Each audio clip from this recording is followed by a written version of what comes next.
Bonjour à tous. Nous sommes déjà là au rendez-vous pour écouter la parole de Dieu. Et je dis merci à Dieu. Mes amis, nous avons un thème aujourd'hui, comme toujours. Et le thème choisi aujourd'hui, mes amis, dit ceci: un cœur vide.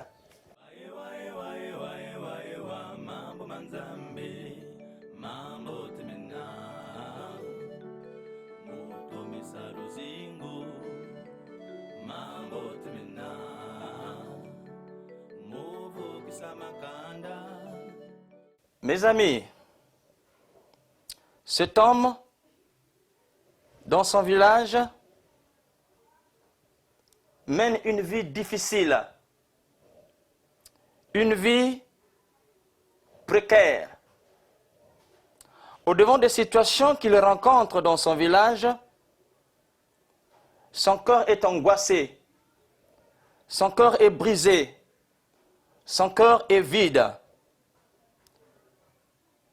Sa vie, mes amis, était bien tracée. Une vie équilibrée. Il avait une famille bien équilibrée.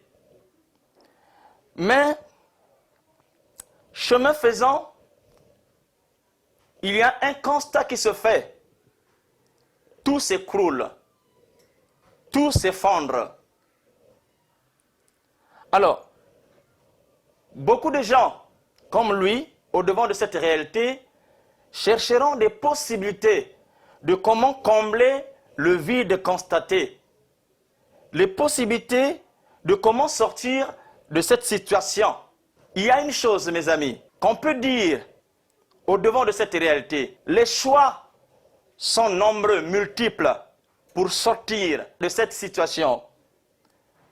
Alors, comme ça ne va pas, une personne peut se dire, bon, voilà, moi, ça ne va pas. Moi, pour sortir de cette situation ou la situation qui m'embête, alors je dois prendre la cigarette. C'est un choix. Elle fait ce choix selon qu'elle voit que, voilà, par la cigarette, ma vie peut être comblée, le vide peut être comblé. C'est normal pour elle. Et elle est dans ses droits. On ne va pas l'en vouloir. Mais la vraie question qu'il faut se poser, est-ce la cigarette peut combler le vide constaté dans la vie? Il y a un médecin qui disait que quand une cigarette est brûlée, elle produit 4000 substances chimiques différentes et qui causent préjudice au niveau des poumons. Donc, ça rend malade. Et dans ce même sens, ces médecins disent quoi? La fumée réduit la quantité d'oxygène dans le sang. Alors, au-devant de cette réalité, nous pouvons dire que la cigarette ne peut combler le vide constaté, parce qu'en réalité, ça rend malade au lieu de faire le bien. Donc, la cigarette ne peut pas combler le vide. Alors, une autre personne, oui, dans cette situation, peut choisir de prendre l'alcool. Ah, c'en est trop, je dois prendre.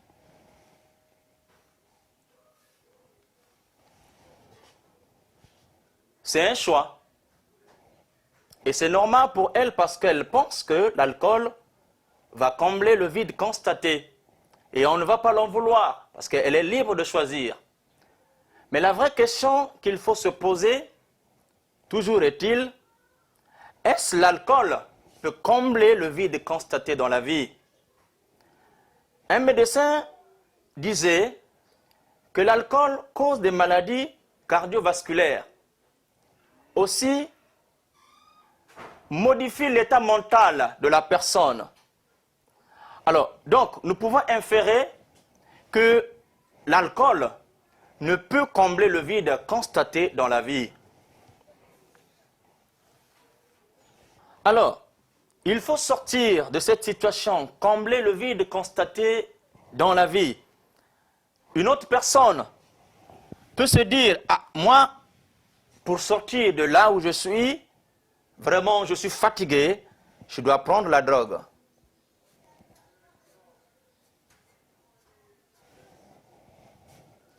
C'est bien pour cette personne parce que pour elle, elle pense que la drogue va combler le vide.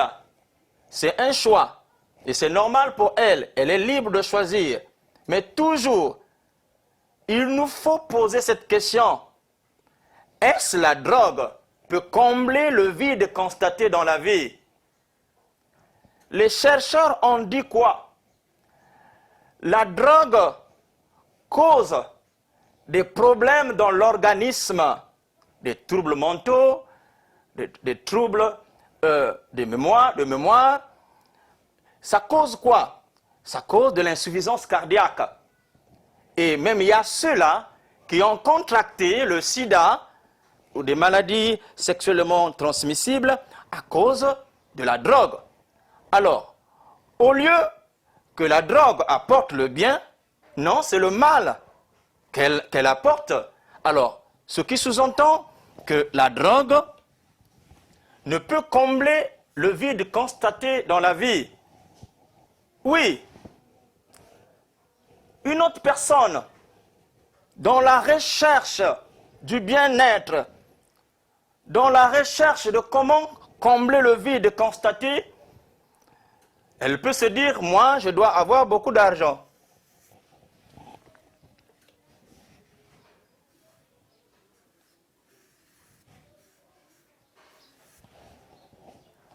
Je dois avoir beaucoup d'argent. Et c'est normal d'avoir l'argent parce qu'à base de ça, on peut construire des maisons, on peut s'acheter beaucoup de choses, se vêtir, ainsi de suite. Mais, est-ce l'argent peut en effet combler le vide constaté dans la vie? Mes amis, avec l'argent, on peut être victime de violence. Avec l'argent, on peut être victime de cambriolage. Tout ça, ça peut être manifeste. Alors, ceci nous envoie dire quoi? Que l'argent, bien qu'indispensable, bien qu'important, ne peut vraiment, mes amis, combler le vide constaté dans la vie. Mes amis, la recherche d'une vie comblée est le propre de l'homme. Et est-on là? Oui, il est vrai. Une autre personne peut se dire, ah, moi, je suis fatigué d'être seul. Je dois avoir une femme, je dois avoir un mari. Donc, recherche de l'amour. Et c'est normal d'être aimé. C'est un besoin fondamental. Et c'est indispensable pour l'homme. Et on se sent bien. Mais est-ce l'amour peut combler le vide constaté dans la vie? Mes amis, il y a une chose. Sur cette terre, il nous arrive d'aimer, c'est vrai, mais aussi il nous arrive d'être trahis. Et quand la trahison se manifeste, ça brise le cœur. Le vide s'installe, l'angoisse, l'amertume et toutes les choses qui vont dans ce sens. Alors, étant là, nous pouvons inférer ou dire que l'amour ne peut combler le vide, même si l'homme veut de l'amour. Alors, tout ceci, mes amis, nous emmène à quoi? Ça détruit notre vie. Il est vrai, mes amis, ça détruit notre vie. Tout ce que nous pouvons rechercher sur terre, pour vouloir combler le vide constaté dans la vie, tout ne peut rien. Ça nous emmène à la destruction, ça nous emmène à une destruction. Alors, que faire donc pour que le vide soit comblé? Que faire? Que dois-je faire? Que dois-tu faire? Que devons-nous faire pour que la vie soit comblée, pour que nos cœurs soient comblés? Alors, nous allons lire, mes amis, dans Marc, chapitre 10, le verset 51 à 53. Lisons au nom du Seigneur. Jésus, prenant la parole, lui dit, « Que veux-tu que je te fasse ?» Rabouni, lui répondit l'aveugle, « Que je recouvre la vue. » Et Jésus lui dit, « Va, ta foi t'a sauvé. » Aussitôt, il recouvra la vue et suivit Jésus dans le chemin. Mes amis, c'est Jésus-Christ qui parle. Jésus-Christ est le Fils de Dieu qui a été envoyé sur terre pour nous par amour, afin que toi et moi, nous soyons sauvés. D'ailleurs, Jean 3,16 nous fait une révélation en ce sens. Car Dieu a tant aimé le monde qu'il a donné son Fils unique, afin que quiconque croit en lui ne périsse point, mais qu'il ait la vie éternelle. Donc en Jésus-Christ, nous avons la vie. Si tu crois en lui, tu ne vas pas périr, mais tu seras sauvé. C'est le beau cadeau que Dieu notre Père nous a donné. Alors, c'est lui qui parle, Jésus-Christ, notre Seigneur et Sauveur. Il dit quoi? Que veux-tu que je te fasse? Jésus-Christ ici pose une question fondamentale, une question qui détermine une nouvelle vie, une vie meilleure pour quelqu'un. Jésus-Christ pose une question. À qui Jésus-Christ pose cette question, mes amis? Jésus-Christ pose cette question à un homme aveugle appelé Bartimée. Un homme qui menait une vie misérable, une vie précaire, un homme sans valeur, un homme qu'on pouvait sous-estimer, un homme qui ne pouvait faire les choses par lui-même, une vie difficile. Oui, c'est à lui que Jésus-Christ pose cette question. Que veux-tu que je te fasse? Pourquoi, mes amis, Jésus-Christ pose cette question à l'homme aveugle, donc Bartimée? Pourquoi? Mes amis, cet homme avait posé un acte de foi, un acte d'attachement, un acte de reconnaissance de la Seigneurie de Jésus-Christ. Fils de David, aie pitié de moi. Il voulait tout simplement dire quoi? Je renonce à tout. Ces choix du monde-là, moi, je refuse. C'est seulement toi, Jésus-Christ, qui peut combler le vide que je constate dans ma vie. Je refuse tout. Je m'attache à toi. Je place ma foi sur toi. Seul toi. Rien d'autre que toi, Seigneur. Tu es celui qui peut agir dans ma vie. Tu es celui qui peut transformer ma vie.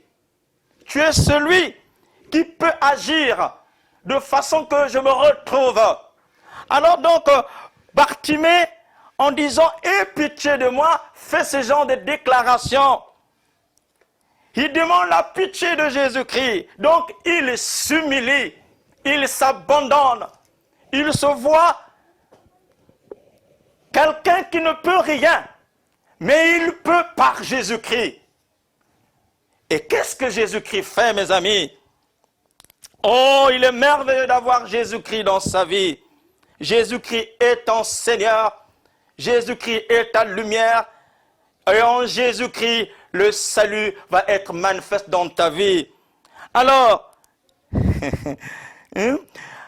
qu'est-ce que Jésus-Christ fait? Il dit quoi? Va. Ta foi t'a sauvé. Quand Jésus-Christ le dit, c'est parce que Bartimée avait posé un acte de foi aussi.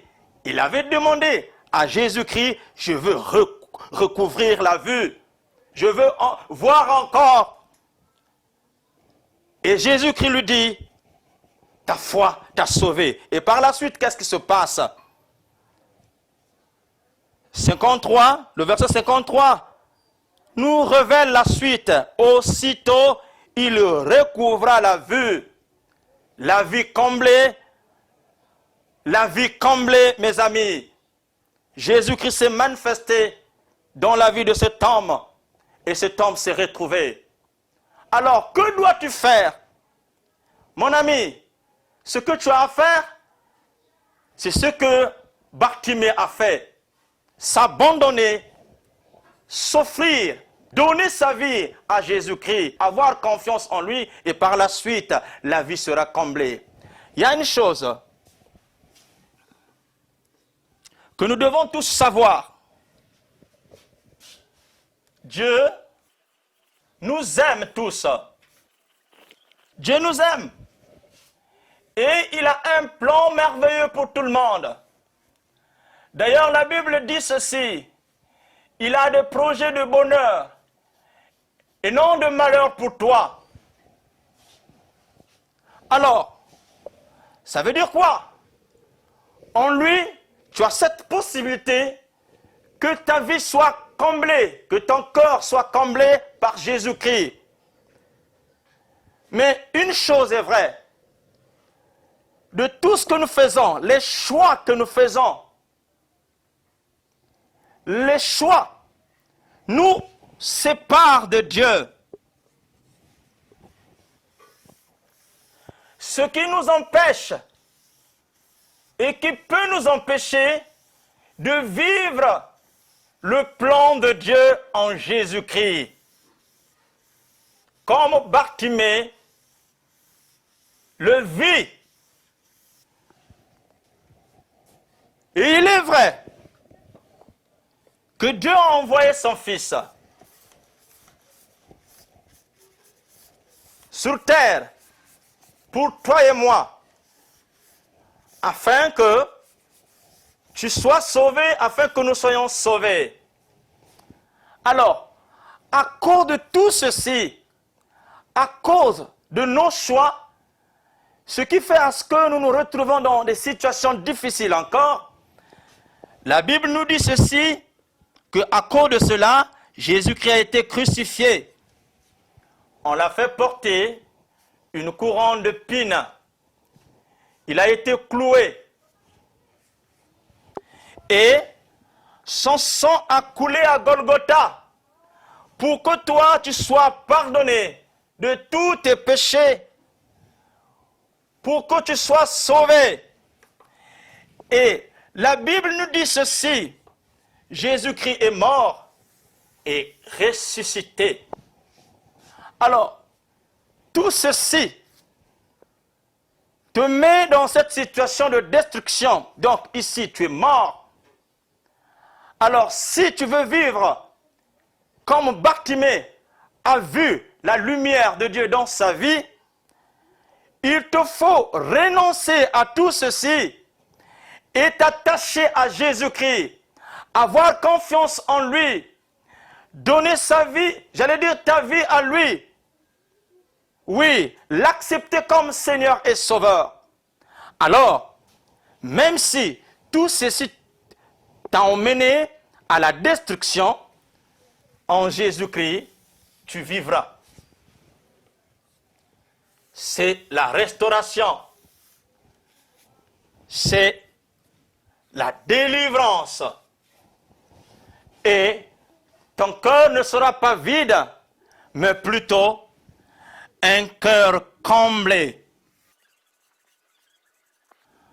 Voilà pourquoi,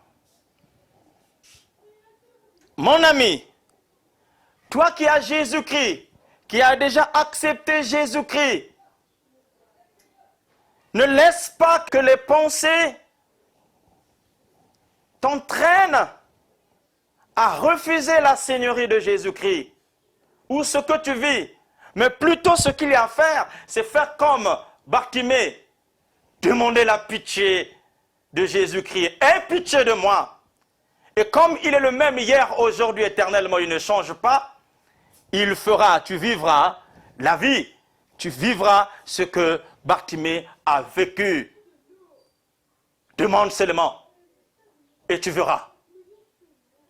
À toi, qui n'as pas encore Jésus-Christ, tu n'as pas encore accepté Jésus-Christ dans ta vie comme Seigneur et Sauveur, et tu te vois sans sens, un homme sans valeur. En Jésus-Christ, tu es un homme de valeur, une femme de valeur. Alors ce que tu as à faire, c'est de renoncer à ta mauvaise vie et d'accepter Jésus-Christ comme Seigneur et Sauveur. Alors donc, je te donne l'occasion en ces instants. Tu vas simplement dire ceci. Je te rends grâce, Seigneur. J'ai compris aujourd'hui que tu m'aimes beaucoup. Et au-dedans de moi, je prends la décision d'accepter Jésus-Christ comme Seigneur et Sauveur dans ma vie. Je demande pardon et je renonce à ma mauvaise vie. Je renonce à tout. Si tu l'as fait, c'est une bonne chose. Gloire à Jésus-Christ. Le salut est dans ta maison. Le salut est dans ta vie. Ta vie est comblée. Ta vie sera comblée. Ta vie va être dans cette situation. Que le Seigneur se souvienne de toi et qu'il se manifeste encore puissamment dans ta vie. Alors mes amis, nous allons nous incliner maintenant. Je vais chanter. Et toi, ce que tu as à faire, c'est d'implorer la pitié de Jésus-Christ. Faire comme Bartimée, aie pitié de moi. Je suis fatigué. Je veux te voir dans ma vie. Je veux que mon cœur soit comblé, le vide constaté, vraiment, que cela ne soit plus manifeste. Seigneur, aie pitié de moi. Il va faire. Toi, prie. Ntanini Yesu wayenda bansi wamona zimpasi zabantu bambe pele komono imonto wambe wo yande watomba mono Ntanini Yesu wayenda bansi wamona zimpasi zabantu bambe pele komono imonto wambe wo yande watomba mono watombanga beto kweto watombanga beto kweto ye pele komono imonto wambe wo yande watomba mono watombanga beto kweto watombanga beto kweto pele komono imonto wambe wo yande watomba mono yande watomba mono. Je veux prier pour toi maintenant. Tu es digne de recevoir louange et adoration, Seigneur. Tu es un Dieu d'amour. Et tu te manifestes, Seigneur. Toutefois, Seigneur. Et tu le fais pour nous, Seigneur. Encore aujourd'hui, tu l'as fait tu nous as fait découvrir une chose. En réalité, tu nous as dit, oui, vos cœurs sont vides, vous êtes angoissés. Mais une chose que vous devrez faire, c'est juste être attaché à Jésus-Christ, avoir la foi.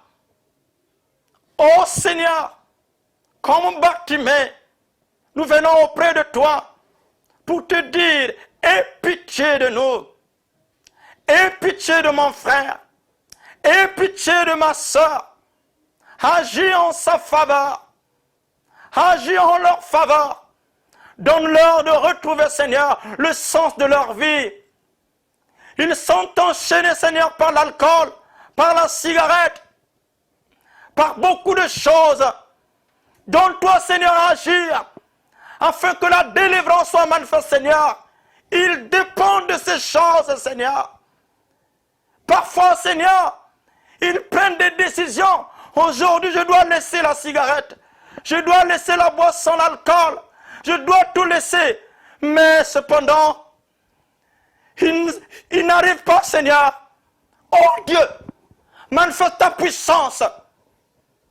Manifeste ta puissance pour délivrer mes frères et sœurs, Seigneur, afin que leur marche soit triomphante. Prends soin de mon frère, prends soin de ma sœur, celui-là, celle-là, oui Seigneur, qui se dit, je suis fatigué. Comble Seigneur, comble Père, comble Seigneur, oh Dieu, manifeste-toi Seigneur par amour et oui Seigneur, tu es un Dieu miséricordieux, compatissant. Dieu, délivre mon frère Seigneur. Délivre ma soeur Seigneur. Agis Seigneur. Ils veulent recouvrir leur vie Seigneur. Ils veulent Seigneur vivre une vie meilleure Père. C'est toi qui peux le faire. C'est toi qui peux agir. Manifeste-toi Seigneur. Et donne-leur, Seigneur, à être, Seigneur, dans cette situation voulue par toi quand tu dis, tu veux que leur joie soit parfaite, Père. Que le Seigneur Dieu vous donne à retrouver le sens de votre vie. Toi qui es malade, sois guéri au nom de Jésus-Christ. Toi qui es embêté par les mauvais esprits, sois libéré.